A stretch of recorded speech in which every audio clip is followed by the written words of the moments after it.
Thanks for watching ProSex Studio. I go on being Brian Downs, and on this channel and in this series of videos, I am showing how popular fictions, movies, television, and so on are designed to program you to feel very, very, very badly about your sex life.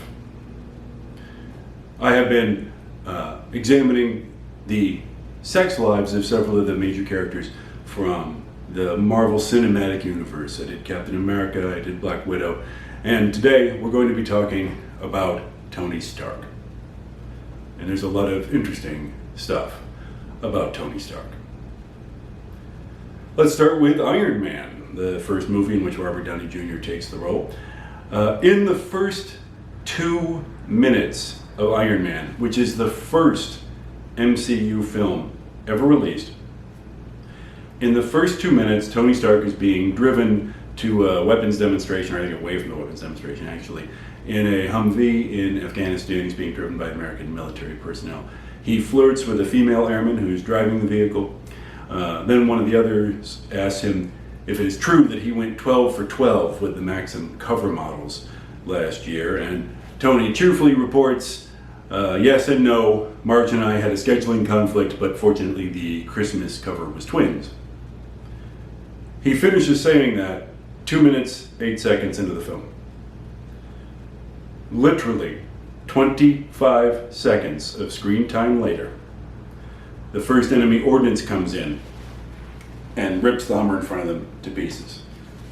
We start with Tony talking about his sex life. What do we first learn about Tony? He likes sex, he's interested in sex, he's good at getting sex, he's rich, he's handsome, he's funny, he can get laid. 25 seconds later, the first missiles streak in. Boom. This is negative meme number 1. If you've been watching the videos, you know that I've identified 12 memes, 12 anti-sex memes that turn up again and again and again and again in movies and television. And I'll be discussing them as they come up in the material here.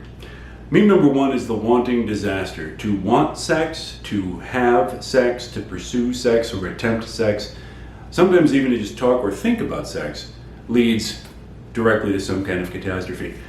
Not necessarily in a literal cause and effect way, but the catastrophe follows.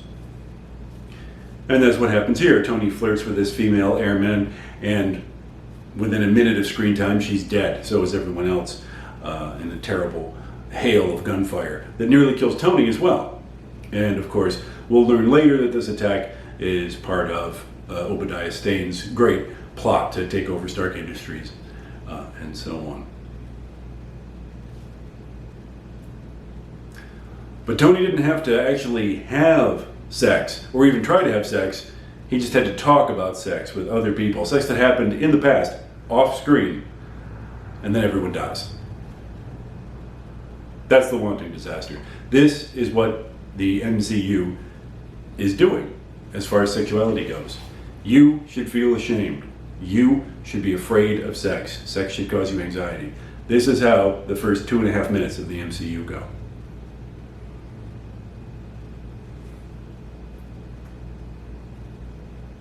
Seven minutes, 43 seconds into the film, we're flashing back to the night of an awards ceremony in Vegas. Tony meets Christine Everhart. She is a journalist for Vanity Fair, and the way that they meet is she simply approaches him in public and starts asking him questions, very sharp questions about the fact that Stark Industries manufactures weapons, and those weapons are used in combat, and people are killed. Now, I want to talk about Christine Everhart. She is young, in her 20s. She is at this event. She does not hesitate to walk up to the billionaire, the CEO, and start asking him very pointed questions.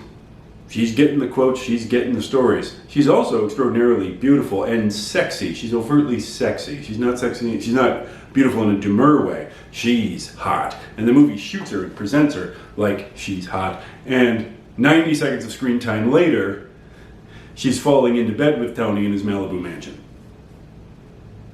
We see them in the bed. She is wearing an unbuttoned shirt and her panties. They are kissing passionately and moaning, rolling around. They fall off the bed. There's action there. There's panting.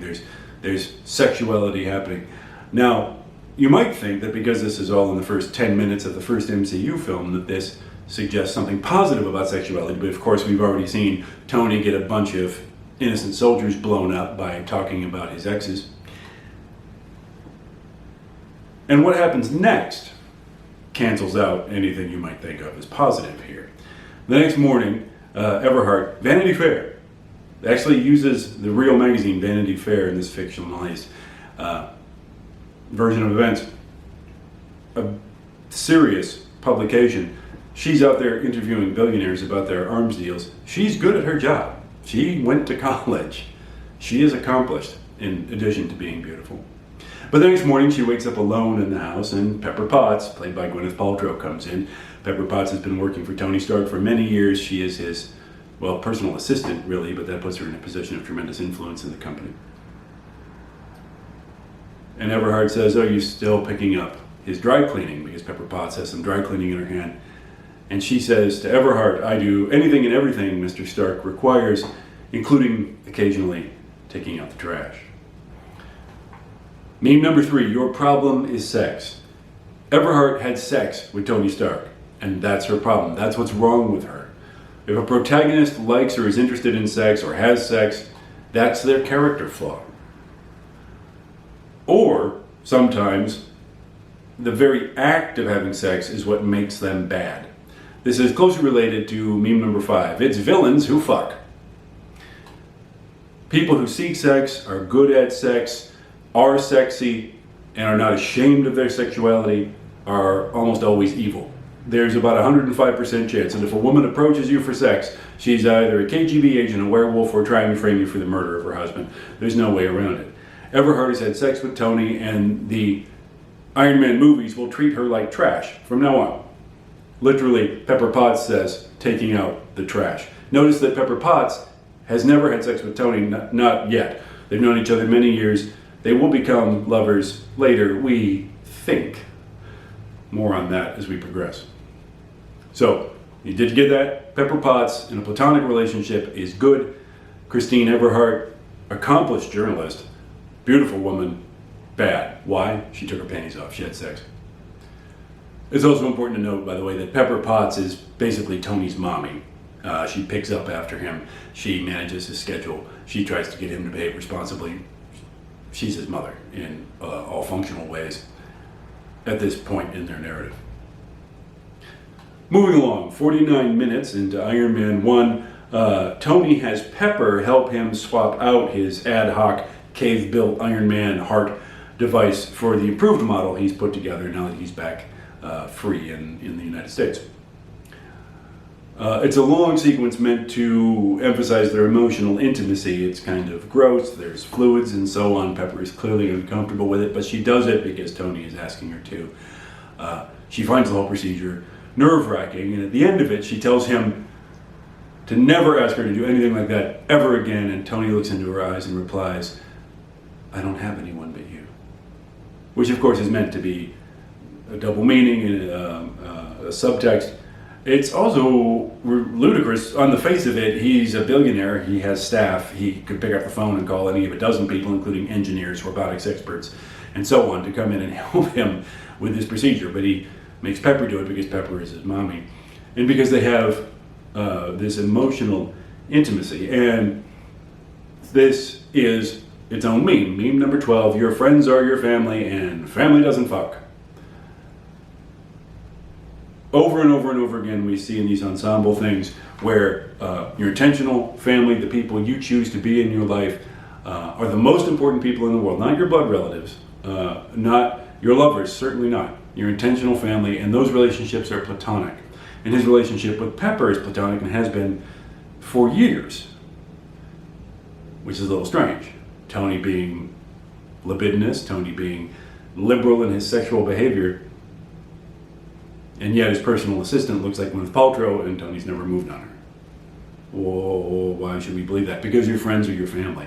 Meme number 12, don't have sex with your friends because they are your family, and doing that will destroy the relationships. 1 hour, 9 minutes into the film. Tony attends his own firefighters' charity ball. He surprises everyone. He wasn't even invited.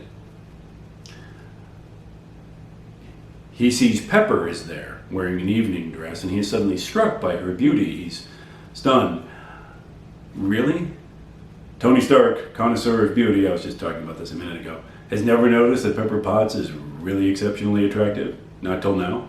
Not in the last 10 years. He drags her into a dance, which she protests. She can't be seen to be dancing with the boss. It's inappropriate. Again, that whole idea, that's a subtext in our very culture, by the way, that serious people don't sex. That's negative meme number 4. People with responsibilities, people with jobs, people who have any kind of authority don't have sex lives, can't have sex lives, they're not allowed to have sex lives. It's dumb and it's irresponsible to do that. So she can't be seen dancing with the boss because people will think they're having sex and serious people don't sex, even though they are both clearly attracted to each other.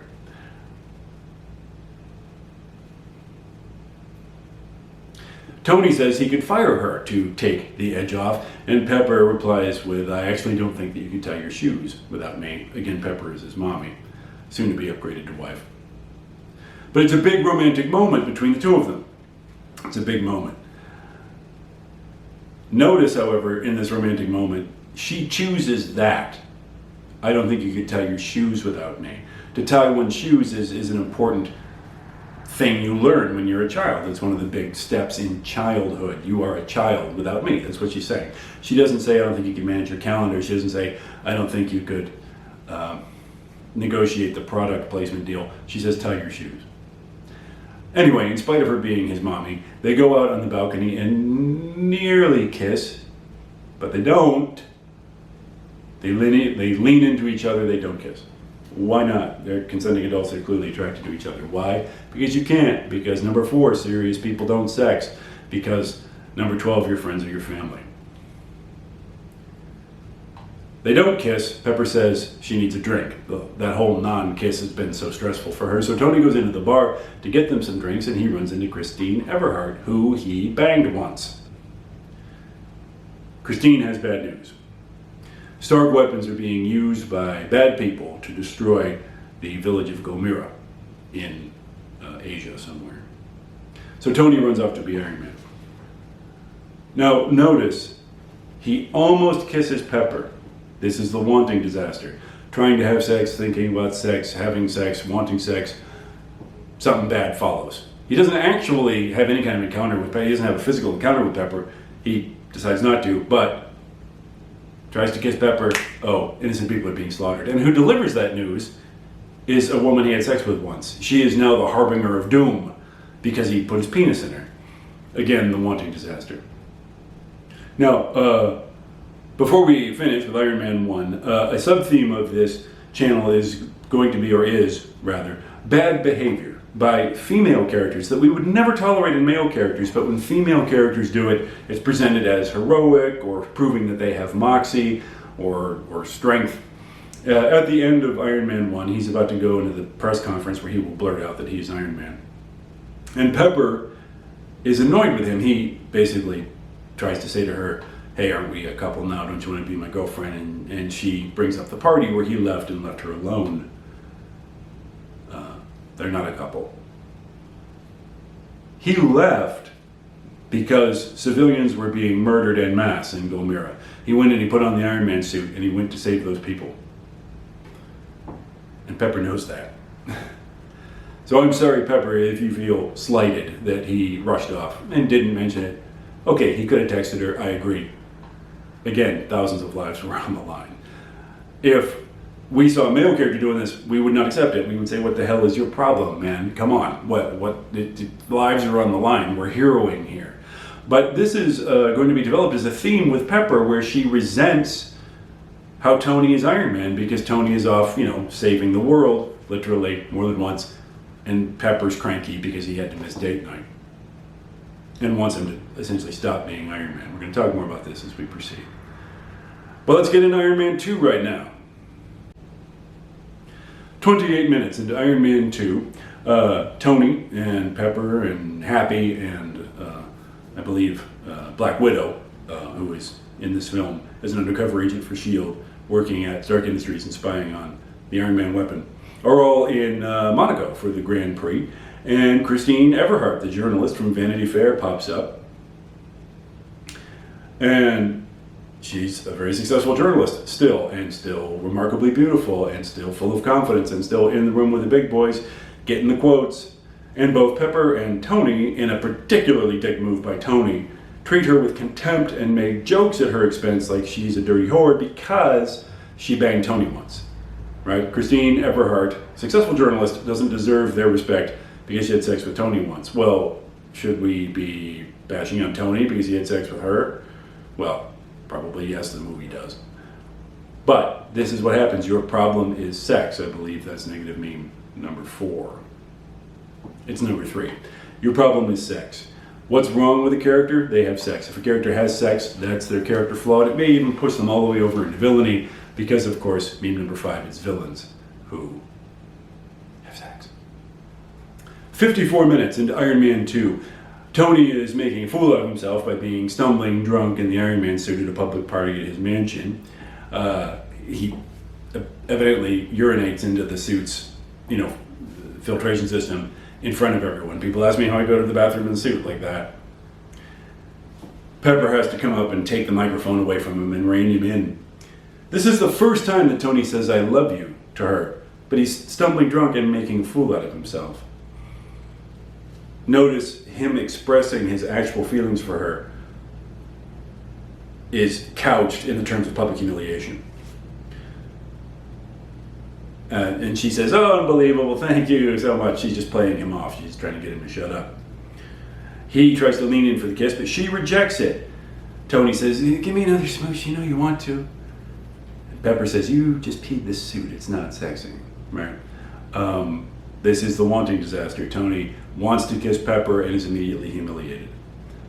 His own behavior is what's humiliating him, but still, humiliation follows hand in hand. And the room is, of course, packed with beautiful women in cocktail dresses, short hemlines, plunging necklines, sexy, big manes of glorious hair. Sexy. The MCU does this a lot. Whenever someone is doing something stupid, frivolous, or embarrassing, there will be a lot of very attractive women nearby because danger is sex. Dangerous scenes are often presented as erotic scenes and vice versa. Sex is often presented as being synonymous with substance abuse, and Tony's drunk in this scene. Anyway, Tony refuses to be reined in. Chicks start throwing champagne bottles up into the air, and Tony starts blasting them with the Iron Man's weapons. And Rhodey has to climb into another suit and wrestle Tony into submission. Again, number 2, sex is danger, and number 3, your problem is sex. 45 minutes later, at the climax of the film, after the big battle versus Vanko's drones, Pepper resigns her position as CEO, citing stress. Tony's just rescued her from near certain death when all the drones exploded. Then she and Tony kiss passionately. Now, this is a moment where they actually kiss like lovers. They give into their attraction for one another. But it's wrapped up in the big disaster, the big attack. Vanko has tried to exact his revenge, explosions all around, desperation and battle, and then this kiss. And then what happens is instantly they turn and, oh, there's Rhodey sitting on the same rooftop in his War Machine suit. They're embarrassed, right? The wanting disaster, wanting sex, trying to have sex, and so on leads to some bad result immediately. In this case, just embarrassment, but still a bad result. This moment does buck the trend a little bit. However, the weight of the evidence is for negativity. So let's move on to Tony Stark's sex arc in the Avengers. 23 minutes into the Avengers, we get a terrific sequence for my purposes. Tony Stark is in his armor out in the bay welding something underwater. Pepper Potts is back in Stark Tower. It's just apparently the two of them working on this massive project. There's no army of workmen or robots or anything else, but they are about to get this arc reactor going to power the tower, Stark Tower. Now notice that this is a very classically masculine and feminine dichotomy. Tony is out in the world, in the elements, building things, welding, where Pepper is murmuring into a microphone back in the nest, basically. So, okay, let's get this thing started up. So Pepper throws the switch. and lights up Stark Tower, effectively creating their home, right? I mean, yes, the tower was there, but now it's electrified, now it's running on its own renewable energy. It creates their love nest. Tony flies back to the tower, and Pepper's talking about, well, we need to have a press conference and so on, and Tony says, Pepper, you are killing me. The moment, remember? Enjoy the moment. She purrs, get in here and I will. So, obvious innuendo there, enter and I will enjoy. The next thing that happens is that in an elaborate display of his wealth and power, Tony, lands on the deck outside the apartment where Pepper is waiting, and his armor is removed from him by Jarvis robots, piece by piece. His clothes are removed in effect. He has, pants on underneath it. But his armor and clothes are removed as he approaches the woman. But Agent Coulson is already trying to get through to him on the phone. Here comes the disaster. Coulson is bearing the news of the disaster. That's already being foreshadowed in this scene.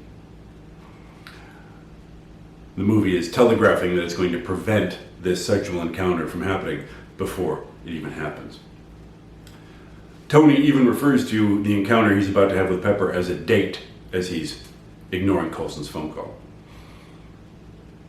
Notice, however, that Tony never describes Pepper, again, does not describe her as his girlfriend, lover, bang buddy, sex partner. Never does he use a phrase or word for Pepper that clearly indicates that they have a sexual relationship. That's all kept on the down low by the film. So Tony goes in to the apartment and says to her, how does it feel to be a genius? Because they've just completed this project. And she smiles and replies, I really wouldn't know now, would I? Tony says, what do you mean all this came from you? Pepper points at his heart device and says, no, all this came from that. Tony says, give yourself some credit, please. Stark Tower is your baby. Give yourself 12% of the credit. And Pepper takes offense. She started with, I deserve no credit here. He said, of course you do. Stark Tower is your baby. He says that to her. And then he says, give yourself 12% of the credit. And he's kind of joking, but 12% of the credit on that huge project is a lot of credit. Now she gets to be angry at him for the rest of the scene. She maneuvered him into that. This is my sub-theme here, bad behavior by women. Imagine if Pepper had said, hey, you did a lot of work here. And Tony replies with, oh no, really, it was all you. And Pepper says, give yourself some of the credit. And then Tony was angry at her. Is that scene going to happen? No, it's not, because it's dumb behavior. It's childish. And we would think of it as dumb and childish if a man did it. But if a woman does it, it's charming or something. She literally oscillates between, I deserve no credit, to a few minutes later, insisting that her name should be on the lease of the next building. And I'm not saying it shouldn't. I'm saying she created this argument with Tony.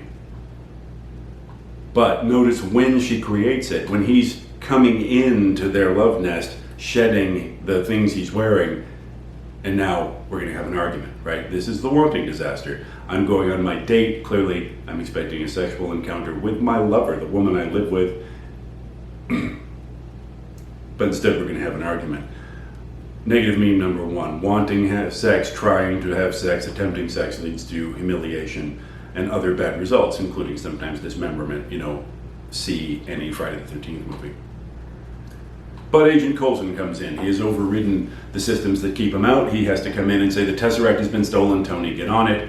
And Tony's date with Pepper is canceled. And now the scene turns into one of sexual jealousy, where Tony is jealous of Pepper's friendly demeanor with Agent Coulson. Of course, that's totally absurd. Pepper and Agent Coulson don't have a relationship, never will. But we're transforming this I'm gonna get laid to argument, to sexual jealousy, to the world is ending. Meme number one, the wanting disaster. It's only after the date is canceled that Pepper whispers something into his ear that we don't hear, then kisses him on the mouth in a moment of, sexual play. Agent Coulson looks away, embarrassed. We have to follow that up. Someone has to be embarrassed. Agent Coulson has shown no worry at all about Loki and the Tesseract. Agent Coulson stares down the extinction of our species with equanimity, but two people who are in a relationship and in their own home expressing their sexuality with one another, even to this tiny degree, makes him uncomfortable. Thanks, Joss Whedon. Two other of my memes that are present in this scene are celebrating celibate marriage. They're not actually married, they're not literally married here, but obviously not legally, literally married, but obviously the MCU presents Pepper as being Tony's life partner and soulmate. And their relationship, as far as can be proven in the text, is a celibate one. They try to have a date, it gets interrupted. Right? Again, neither of them ever use the word lover, sex partner, bang buddy, boyfriend/girlfriend for the other one. Never. Their sexual relationship is manufactured in the minds of the viewer. The audience goes, yes, these two people are in a sexual relationship, but that's a piece of sleight of hand. There isn't actually any evidence for that in the films, except for a couple of kisses. This is also negative meme number 9, sexy celibates. Obviously, Gwyneth Paltrow and the actor who plays Tony Stark, Robert Downey Jr., are very good-looking and charismatic people, but they have, slim to no sex lives. Tony a little more than Pepper, obviously. Pepper cannot be proven to have any sex life at all. The scene closes, by the way, with a throwaway line where Pepper and Agent Coulson are getting onto the elevator to go off and help deal with these catastrophes. And Pepper says to Coulson, I want to hear about the cellist. Is that still a thing? And Coulson says she moved back to Portland. That's negative meme number 4. Serious people don't sex. Agent Coulson can't have any sex life. He's not married. He doesn't have a partner, girlfriend, boyfriend, nothing. Does he ever mention having one in the past? No. Except this brief reference to the cellist who moved back to Portland. Serious people don't sex. That's it for Tony's sex arc in the Avengers. There's very little sexuality of any kind in the Avengers, the film The Avengers. Until the end of the film, in the closing montage, 2 hours, 13 minutes into the film, Stark and Potts are looking at plans for repairing what is now becoming Avengers Tower after the Battle of New York. They stand very close to each other, her arm around him, very, very close and intimate body language, and the camera zooms out and zooms out and zooms out and swoops away, and just before it loses them, they seem to lean in for a kiss. This is as close as Joss Whedon can allow himself to showing anybody having fun with their sexuality. Are you finding this interesting? I think it's interesting. I think it's interesting to discover how sex negativity is built in, baked in to our cultural narrative, especially in our most popular fictions. If you want to hear more, then stick around for part 2 of Tony's arc, coming soon.